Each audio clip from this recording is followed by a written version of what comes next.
Hi, welcome to the Parent's Guide to BMX. I'm Brendan Poe, owner of Cyclecraft. This is Jeff Mead, one of our lead mechanics and a terrific BMX rider. We put together this Parent's Guide so that you can navigate the waters when it comes to finding the right BMX for your kids. So Jeff, let's start with the basic question. Really, what's the difference between a BMX bike and, like, say, a gear bike? Well, a BMX bike is going to be a little bit more specific to taking abuse. So it's going to have a smaller wheel with more spokes in it, a little bit more of a heavier duty set of cranks on it, a small diamond type frame, and a larger set of handlebars on the bicycle. Gotcha. So basically more durable and more suitable for doing trick riding rather than that kind of point A to point B. Yes. Mm-hmm. Sound about right?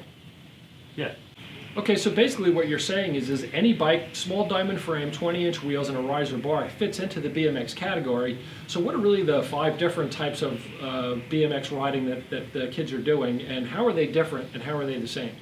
Well, it's going to be racing, there's going to be flatland, there's going to be street riding, dirt jumping, and skate park riding. Okay, and how different are those bikes? I mean, I know the track racing bikes are really, those are just designed to be lightweight and fast, and they're really very task specific. Mm-hmm. How are the other bikes, not similar to that? Well, the other bikes, setup is going to mainly be the broad difference between them. A lot of bikes today, the geometry is pretty close to each other, so they are very versatile across the board. The other one being flatland, that would be a little bit different than the other ones. But between street, dirt, and skate park riding, the frames are incredibly close to each other. Gotcha. So if I've got, I mean, let's say that, my kid asks for, a BMX bike and doesn't really specify which one. Let's say that we get him onto, the PRK. It's it really was designed as a park-specific mm-hmm. bike. But, I mean, if he threw some pegs on here, front and back, he could even do still some flatland tricks on that. Or if he's just cruising around the neighborhood with his buddies, he's still able to do the regular street riding as well. Oh, absolutely. All the bikes are going to be versatile in that kind of way. Gotcha.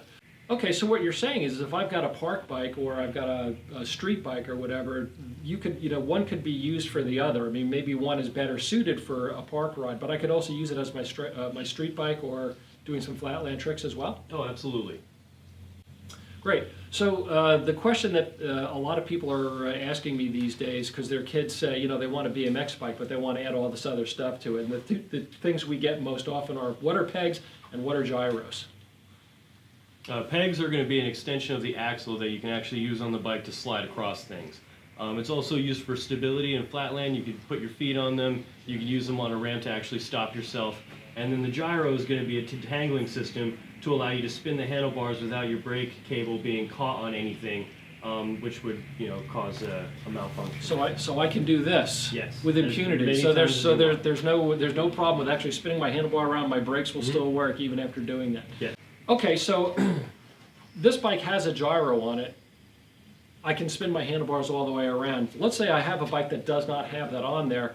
Can I put this onto a bike after the fact? I mean, is it possible to install this on a bike that didn't come with it? There can be, but depending on the bike and the model or the manufacturer, we may need to change a few things. But yes, we can usually get one of those on every bicycle. Gotcha. So that's one thing that a parent wants to know. I mean, if your kid specifically mentions they want a bike that has a gyro, has the ability to put a gyro, that's something we probably want to know when we're talking to you about what bike to look at. Yeah.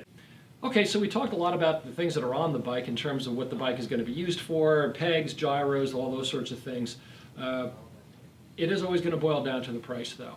When I have parents coming in and they say, how much do I really need to spend to get a good bike? I mean, one of the first things they say is that, well, I was over at, whatever discount mart, and they had a bike for $100. So, what's the difference between like a $100 bike and a $500 bike? Well, that big box store, the $100 bike isn't going to perform anywhere near what we're going to offer here at the store. For that $100, you are getting something that kind of looks like a BMX bike instead of being able to perform or act like a BMX bike. In terms of frame quality, we're going to have a few bikes that offer like a 4130 heat-treated chromoly, which is going to be lighter and stronger than what you're going to find over there. And then overall, the attention to detail, the components that make up the bicycle. So a stronger set of cranks with sealed bearings, the smaller drivetrain with some sealed bearings in the hub, a higher pressure tire, and then overall like the better quality gyro and brake cables to actually get your bike to stop. So basically, I guess you're saying the $100 bike is like, it's a bike-shaped object. It looks pretty cool, but it's really not going to hold up to any kind of real use? It's definitely not going to be as durable as what we're going to be able to offer here, yes. Gotcha. Okay, so here at Cyclecraft, we sell 3 different brands of bikes. We focus mainly on Fit Bike and Eastern. And we've got bikes starting at about $280, and I think the most expensive bike we have right now is about $530 from Fit Bike. So, if I'm starting at, at 280 and going up to, 530, what am I really getting for my money, or what should I look for, and who's the bike really suitable for? Well, just like in the rest of the bikes that we have in the shop, as the price goes up, you are going to get a little bit higher quality and more attention to detail in the componentry that's attached to the bicycle, and then maybe even a jump up in frame quality as well. So as you go up in price, you're going to get wheels that are made a little bit nicer and more durable to handle a little bit more abuse. You're going to get more attention to what quality of the materials of some of the components are made of, where this is a steel sprocket, some of them will come with a hardened aluminum sprocket. And then overall, it's going to become more weight conscious as well, where the bike will become a bit lighter, which is going to make it more playful and nimble if you go to ride it. Got it. So at a $280, it's kind of our entry level on that. For a younger rider who's not really, they're not very heavy, they're not abusing the bike, they're just learning. For $280, they're going to get a pretty good bike that's going to serve them well until they get some experience on the bike. Absolutely. That sounds fair. So I know, and we've got at $530, we have the Began FC, which is really, I would say an older kid, maybe a larger kid with some more experience, who's going to be putting a lot more, punishment into the bike. Mm-hmm. A bike like that is going to be more suitable. So I know $530 sounds like a pretty good investment up front, but it sounds like we're getting a lot of bang for the buck. It's going to be more suitable for that larger rider. Absolutely, because taking that $280 bike and making it a $500 and $50 bike will cost you more. Would cost you a bunch more. Will cost you a bunch Right, more. so if you do it right off the bat. Gotcha. Well, I hope that gives you some ideas about what to look for in a BMX bike. If you're out shopping, why don't you stop on down at Cyclecraft on Route 46 in Parsippany by New Road. We'd love to show you some bikes, help you sort out what's going to be just perfect for your little shredder. If you had any other questions, you can check us out online at www.cyclecraft.com.